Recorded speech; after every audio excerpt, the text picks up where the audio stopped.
Certes, nous avons eu des hauts et des bas dans cette saison 2 de House of the Dragon, mais selon moi, l'épisode final sera décisif si oui ou non, nous parlons toujours d'une masterclass. Salut à tous, c'est Vin sur Plottime et nous nous retrouvons malheureusement pour la dernière fois sur la série House of the Dragon, cette fois-ci saison 2, épisode 8. L'épisode final décisif selon moi, concernant la qualité générale de cette saison. Comme toujours, je reporte les nouveaux arrivants sur ce que vous n'avez pas encore regardé, ma vidéo capture clap ou encore la playlist consacrée à cette série, le tout en lien dans la notation. Je rappelle également qu'une partie commentaire bien dodue sera disponible dans la seconde moitié de la vidéo. Et ici, je rappelle que je vais spoiler à bloc le dernier épisode de la saison 2. Donc, eh bien, merci de m'avoir suivi jusqu'ici. Et si ce n'est pas déjà fait, n'oubliez pas de vous abonner à ma chaîne YouTube car le plat de résistance arrive pour début septembre. Le grand retour des anus du pourboire, évidemment. Votre feuilleton préféré, j'ai vraiment hâte en plus parce que vous savez, c'est vraiment dans la période où la chaleur redescend tranquillement. Ça va être hyper agréable, on va se marrer. Alors certes, je vais un peu souffrir au démarrage, mais ne serais-je pas un tout petit peu maso sur les bords On ne sait pas. Je rappelle également que mon podcast consacré à Game of Thrones versus The Witcher Netflix est maintenant disponible sur mon Patreon, donc tous ceux qui souhaitent écouter, déjà ça m'aiderait beaucoup financièrement. Il suffit simplement de souscrire à mon Patreon disponible en lien en commentaire épinglé. Bref, je n'en peux plus, le suspense est à son comble, donc c'est parti pour le grand final. Nous avons donc un épisode de pratiquement 1h10, je me suis dit waouh, il va se passer tellement de dingueries. Le générique final est d'ailleurs disponible dans cet épisode. J'ai l'impression que la fin ajoutée ici symbolise la danse des dragons de façon plus large. Et en démarrant, sur la première scène, j'étais presque en train de me demander si j'étais bien sur la bonne série. En fait, on se retrouve carrément quelque part à Essos, dans une zone un peu orientale, là où Tyland Lannister négocie avec la triarchie. En effet, comme je l'ai précisé dans ma vidéo précédente, les Verts ont besoin d'une force de frappe sur la mer pour, en quelque sorte, débloquer le gosier causé par le serpent de mer. Mais pour cette alliance, ils devront céder les degrés de pierre aux pirates. L'un d'eux souffle même l'idée à Tyland Lannister de poser carrément ses propres fesses sur le trône. Idée pas posée là par hasard, parce que ça va nous renvoyer à la série originale. D'où ce petit lapsus rigolo entre Tyland et Tywin. Well met, Lord Tywin. It's Thailand. Dès ce moment-là, tu comprends que la saison nous prépare un gros cadeau pour l'épisode final. Et c'est faux!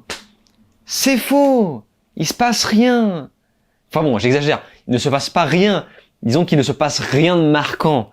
Pour un épisode final, c'est décevant. Moi, je pensais que cette introduction était là pour nous préparer à la suite. Donc en gros, là, les Verts avaient besoin d'un bras armé supplémentaire pour une bataille supplémentaire afin de boucler le tout dans cette saison, boucler le tout en beauté. Mais à la place, on n'a que du remplissage jusqu'à la fin. Enfin, je sais pas, mais qu'est-ce qui se passe HBO? Enfin? Bon, il y a quelques moments un petit peu marquants et ça, je vais le souligner.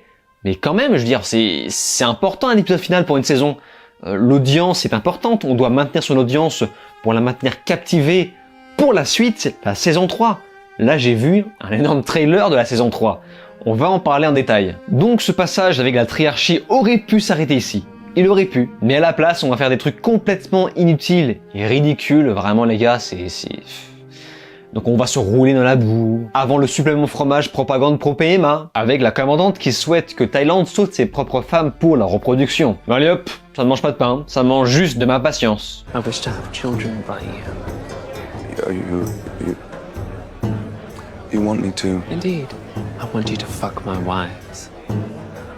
Comme si elle n'avait pas eu l'idée plus tôt avec ses pirates. Mais bon, évidemment, comme d'hab, c'était la phrase posée là pour l'agenda politique. On commence à être habitué avec cette saison. Bref, voyons maintenant ce qui se passe à Port-Réal après avoir aperçu les 3 nouveaux dragonniers des Noirs. Aemon va avant tout passer un petit peu ses nerfs en se défoulant sur Pointe-Vive, histoire de se remettre un petit peu en jambes. J'ai eu extrêmement peur, parce que j'ai cru qu'il s'agissait d'Arenol. Je me suis dit, attends, mais tout ce qu'on a vu avec Daemon aura servi à ce que tout le monde crame, et ensuite on enchaîne à Port-Réal sur le plan d'Aegon, donc vous savez, le visage un peu brûlé.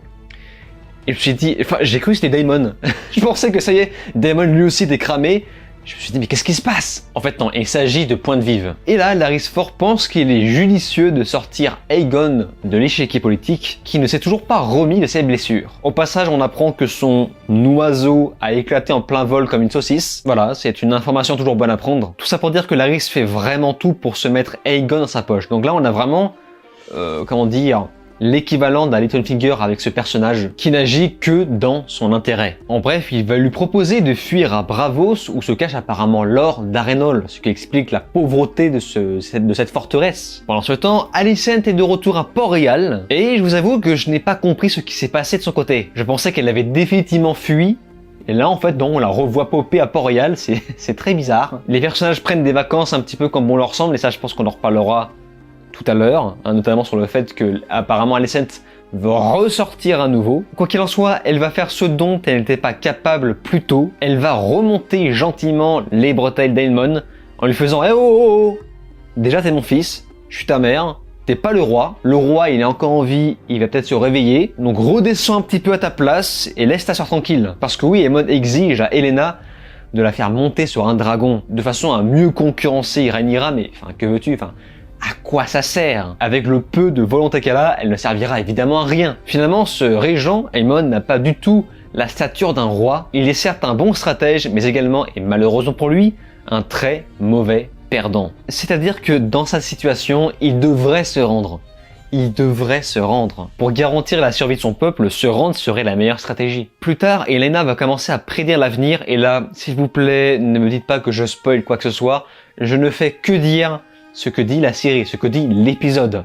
En gros, Helaena va prédire l'avenir, elle va voir la mort de Aemond, englouti sous un lac à l'œil Dieu, elle va voir Aegon posé sur un trône, ce qui fait un parallèle intéressant avec les prémonitions d'Alice Rivers planquées à Arenol depuis le début de la saison. Et d'ailleurs, je pense que c'est pour ça qu'on voit Helaena à la fin de l'ultime vision de Daemon, dont on reparlera tout à l'heure. Voilà, j'imagine qu'elle a tout capté en Wi-Fi. Voyons maintenant ce qui se passe à Pendragon, et lors de la première scène là-bas, tu vois, mine de rien, que les Noirs ne sont pas non plus dans la meilleure des positions. Parce que d'un côté, on a Hugh qui semble pour le moment très loyal, mais de l'autre, on a également Ulf qui, lui, ne sent vraiment pas bon. Mais vraiment pas bon. Il est insupportable. Il est insupportable.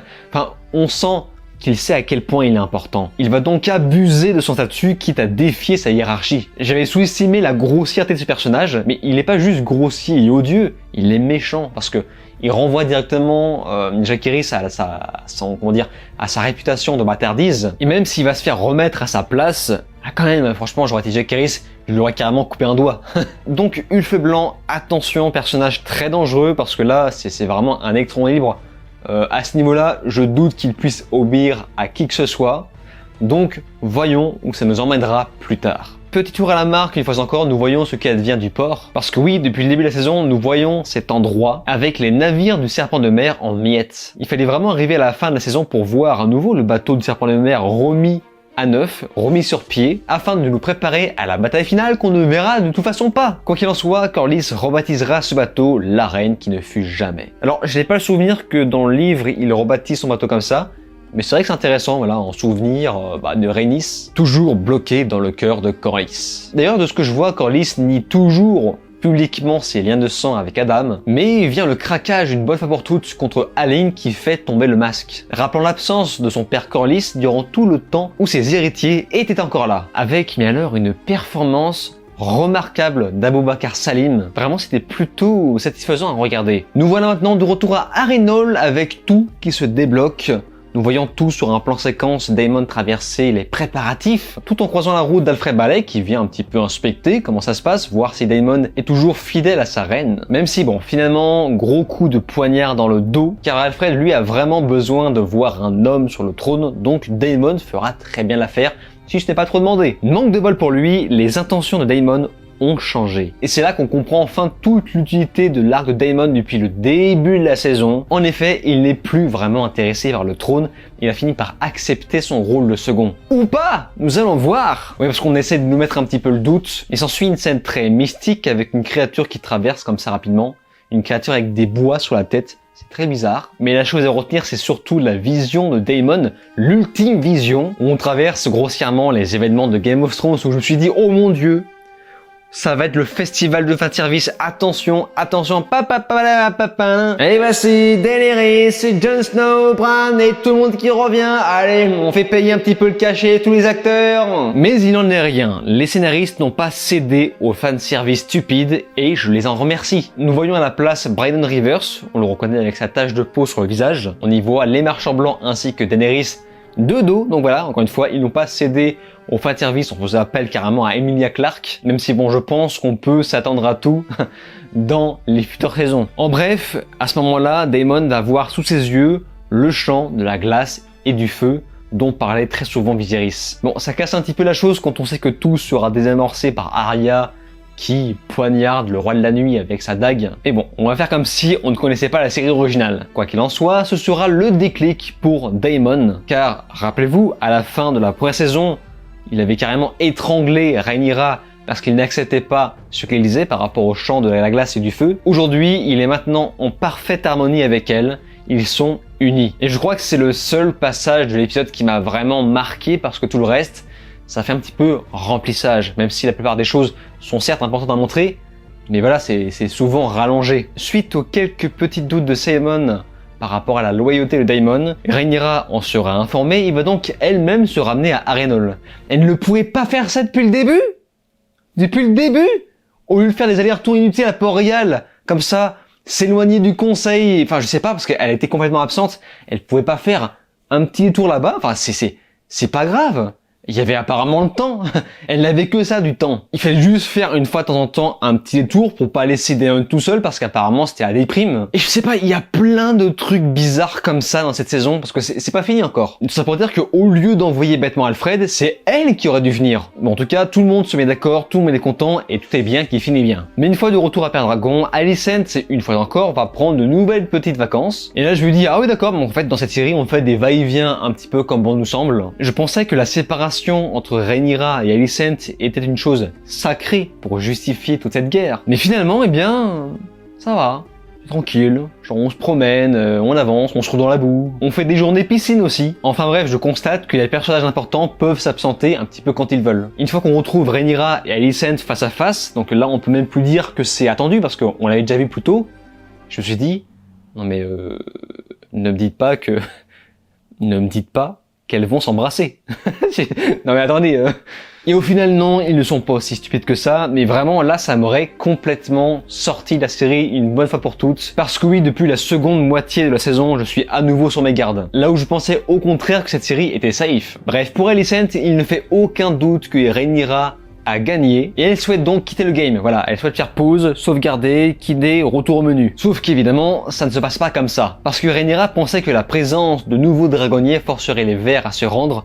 Malheureusement, il y a l'ego Daemon qui entre en jeu. Par la suite, nous pouvons compléter tout ça avec ce qui se passe au-delà des murs, comme par exemple Cole qui se fait cramer par Gwaine, le frère de Alicent, non content d'apprendre que son collègue saute sa sœur. On apprend d'ailleurs une info qu'on n'avait pas dans la première saison due à une grosse ellipse. C'est Alicent qui a apparemment empêché Cole de se faire exécuter suite aux noces ratées. Alors, on s'en doutait un petit peu, mais c'est vrai que c'est bien de dropper l'information comme ça, parce que beaucoup de gens s'étaient plaints que c'était pas vraiment cohérent, le fait qu'un bouclier lige tabasse quelqu'un d'important devant tout le monde, avec plein de témoins, et qu'il puisse s'en sortir comme ça. Bon, au final, c'est le choix de la reine, donc ça se comprend. Autrement, durant tout l'épisode, nous voyons Rhaena déambuler partout dans les montagnes, à la recherche du fameux dragon sauvage, et tout ça, on en parlera en détail dans la partie de vos commentaires, vous allez comprendre pourquoi. Et l'épisode se conclut sur le déploiement des armées. On revoit également Otto emprisonné, et je vous avoue que je n'ai pas compris pourquoi. Je pense avoir raté un truc. Nous voyons également Aegon fuir avec Larys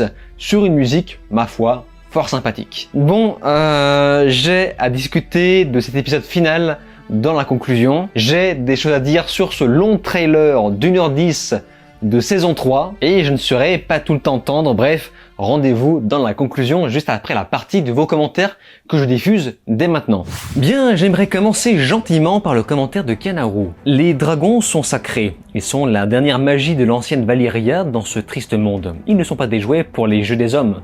Ces mots n'ont jamais été aussi vrais pendant la danse, qui a conduit à leur extinction avant Daenerys. J'écris, ça a malheureusement raison. D'abord, le défilé d'une tête de dragon devant le petit peuple de King's Landing, et maintenant donner la possibilité d'en montrer un. Les Targaryens Targaryens perdent lentement leur statut et leur réputation de dieu. Les dragons étaient la seule chose qui rendait les Targaryens si puissants. Sans eux, l'effondrement de la société, en tout cas de la dynastie Targaryen, est inévitable. Et rappelons que le vol de Ulf Blanc, qui est un personnage un petit peu déplorable, presque alcoolique limite, baratineur au possible, le fait de voir que ce personnage avec peu de valeur puisse survoler la ville de Port-Royal, renvoie d'autant plus une image négative de ce qu'étaient les dragons, ce qui peut donner de très mauvaises idées en tête au peuple. Ensuite, Raziel nous dit « Pour Laenor, il est sans doute mort en mer. Il s'est écoulé 6 ans depuis qu'il est parti. Le fait que son dragon soit soudainement devenu agité le prouve pour moi. » Alors pourquoi pas, ça je nie pas la théorie, mais je pense que ça aurait été quand même sympa de le montrer, à moins que ça nous soit montré plus tard d'une façon ou d'une autre. Paco CHBR nous dit « Je n'ai rien contre le fait que la série prenne son temps, au contraire, mais sachant qu'il ne reste plus qu'un épisode, eh bien ça m'emmerde. Il commence déjà à raccourcir les saisons comme à la fin de Game of Thrones. J'ai déjà eu l'occasion de parler, mais la saison devait être à la base composée de 10 épisodes, et de ce que j'ai entendu dire, ils ont retiré les 2 derniers pour apparemment déplacer une bataille. C'est pas sûr. Quoi qu'il en soit, c'était vraiment posé là pour conserver le climax semblable à celui d'une saison à peu près normale. De plus, j'ajoute que le livre n'est pas un roman, donc la série est obligée de romancer à sa manière, et selon elle, beaucoup de choses n'étaient pas nécessaires à montrer à l'écran. En revanche, il était beaucoup plus nécessaire de prendre son temps de développer telle ou telle chose, mais là pour le coup, je trouve qu'ils se sont un tout petit peu fail pour la seconde partie de la saison. Nous avons ensuite Nucleor qui nous dit « J'ai adoré la façon dont Ulf Blanc tombe sur son dragon XD, un petit côté Bilbo Sackey, dans le jeu d'acteur. Mais vous savez, pour moi, toute cette scène, c'est la désolation de Smaug, mais on réussit. Alors oui, ça va peut-être vous choquer, mais dans cette scène-là, au moins, on n'a pas le côté fouillis, gloubi-boulguesque, un petit peu dégoûtant, avec tout un tas de trucs flashy à l'image. J'en veux énormément à Peter Jackson d'avoir voulu trop en faire dans cette trilogie. Mais ça, je pense qu'on en parlera plus tard. Maintenant, Armstrong nous dit, pour Horty, elle a été supprimée de l'adaptation. C'est Rhaena, la fille de Daemon, qui va réclamer voleur de moutons. Alors je pense que c'est une très mauvaise idée, car ça va donc entrer en contradiction avec des choses inévitables du personnage d'Horty. Il aurait été selon moi préférable d'amoindrir les séquences longues pour pas grand chose dans cette saison, de façon à présenter à la place le personnage d'Horty. Après, je rappelle que ce n'est pas la première fois que la série prend des raccourcis de ce genre.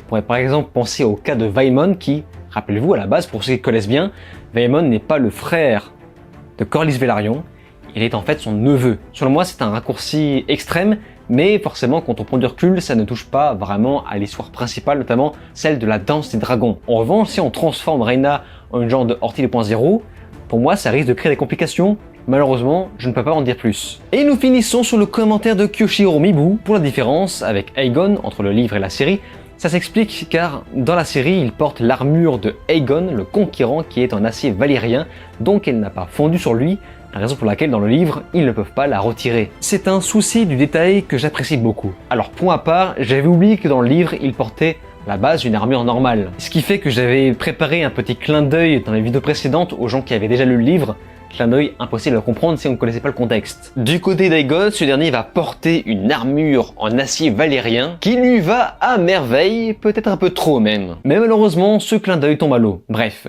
nous pouvons maintenant conclure. Et bien voilà, c'était la saison 2 de House of the Dragon, et je vous avoue que j'ai bien kiffé faire ces vidéos. Je trouve le public charmant, vous avez été très sympa dans les commentaires. Alors certes, je n'ai pas fait la même audience que mes confrères, mais quand même, voilà, j'ai su captiver un certain public, donc c'est vraiment cool. En revanche, je pense que je peux le dire, pour moi, cette saison 2 est une déception. Parce que d'un côté, nous avons eu les 4 premiers épisodes qui étaient presque parfaits, même si, comme je vous le disais, à partir de l'épisode 3, ça sentait quelque chose. Voilà, je sentais quelque chose de mauvais, qui était presque révélateur du reste. Et dans la seconde moitié, autant l'épisode 5 était important pour faire le point sur ce qui s'est passé dans l'épisode 4, donc pour moi, j'avais quand même bien aimé l'épisode. Par contre, ça commençait à redescendre sérieusement dans l'épisode 6, avec en plus le petit côté ESG qui fait plaisir. Mais il y avait une belle remontée dans l'épisode 7 avec le final, mais pas que le final, les événements, genre ça s'est débloqué à Harrenhal, on a avancé vraiment, donc pour moi c'était vraiment décisif sur sa fin. Je me suis dit que tout dépendrait de l'épisode final. Est-ce que l'épisode final allait être flamboyant, magistral, et du coup là, ah ouais, on allait garder une belle image de cette saison, et avec la salive, l'eau à la bouche pour la saison 3, et finalement on n'a pas eu ça. Et je demandais pas un truc de fou, je demandais pas une grosse bataille, mais juste quelque chose d'un peu marquant, quelque chose qu'on allait garder la mémoire pour attendre la saison 3. Par exemple, il me semble que c'est à la fin de la saison 2 de Game of Thrones qu'on voit les marcheurs blancs arriver pour la première fois, enfin, en tout cas avec l'armée comme ça. Et je me souviens, mais la première fois que j'ai vu ça, j'avais des pailles dans les yeux, ça me faisait rêver. C'était une fin plein de promesses. Mais là, pour ce final, je trouve qu'il y a vraiment rien à se mettre sous la dent, rien. Et on avait vraiment tous besoin d'un final marquant pour remonter le niveau de cette seconde moitié et avoir une belle saison. Bref, pour moi, c'est vraiment dommage. J'ai vraiment l'impression qu'il manque 2 gros épisodes pour cette saison. Ça se voit, c'est un format qui a été pensé pour avoir 10 épisodes. Et là, c'est comme si la saison 1 se finissait sur la mort de Viserys. C'est exactement ça. Et encore, parce que l'épisode 8 était quand même vachement marquant. Là, on n'a pas ça. Je pense qu'il aurait fallu un épisode 9 très mouvementé où il se passe quelque chose d'impressionnant et un épisode 10 qui se conclut magistralement. Là, ça aurait été bon. Enfin, en plus, j'ai en tête les événements du livre qui auraient été très marquants pour ça. Et là, je vois qu'ils ne l'ont pas utilisé. Je ne sais pas pourquoi, je ne sais pas ce qui se passe, je ne sais pas si c'est dû à un manque de budget, je ne sais pas si c'est à cause de la grève des acteurs ou des scénaristes, si c'est passé un truc qui nous cache. Mais là, je n'ai qu'une chose à dire, HBO, attention quand même. Parce que sans vouloir être méchant, ce final était digne de l'épisode 8 de la première saison des Anneaux de Pouvoir. Ça a blablate, ça a fait du remplissage à droite à gauche, pour au final une conclusion qui te dit « Hey mec, regarde comment ça va être stylé après !» Pour un épisode final, je pensais qu'on allait avoir un tiers de blabla, voilà, qui nous prépare un petit peu à la suite, un tiers de baston, pourquoi pas, et un tiers de conclusion. Voilà, quand j'ai vu la durée de l'épisode, je pensais vraiment qu'on allait voir ça, et je n'ai pas vu ça. Voilà, bon. C'est décevant, mais c'est pas grave pour autant. Des saisons décevantes, dans l'histoire de toutes les séries télé qu'on a pu voir, il y en a plein. Je pense par exemple à Better Call Saul, la saison 2 était pas ouf, hein. Moi je me souviens, la première saison m'avait mis l'eau à la bouche, c'était drôle, fun, divertissant. La seconde saison, c'était beaucoup de blabla. On met en place des choses, et à la fin tu dis, ok, et vraiment c'était un petit peu soporifique, et après heureusement ça bouge comme il le faut. Donc c'est pour ça je laisse une nouvelle chance pour la saison 3, surtout que mine de rien, il s'est passé des choses impressionnantes dans ces saisons 2, on pensera encore à la bataille du repos des feux, mais juste pour dire, attention HBO, la saison 3 doit être parfaite, il ne faut pas la rater. Bref, écoutez, ça m'a fait plaisir de vous faire part de mon avis dans cette série de vidéos, n'hésitez pas à me faire part de votre côté de vos avis et de vos analyses dans les commentaires. Et je vous invite une nouvelle fois à checker mon compte Patreon pour écouter mes podcasts, notamment celui consacré à Game of Thrones versus The Witcher de Netflix. Lien disponible dans la description et en commentaire épinglé, juste au-dessus du lien Linktree pour me suivre sur les réseaux. Et autrement, une fois encore, je vous invite à vous abonner à ma chaîne YouTube si ce n'est pas encore fait. Bref, je vous dis alors ciao et à la prochaine.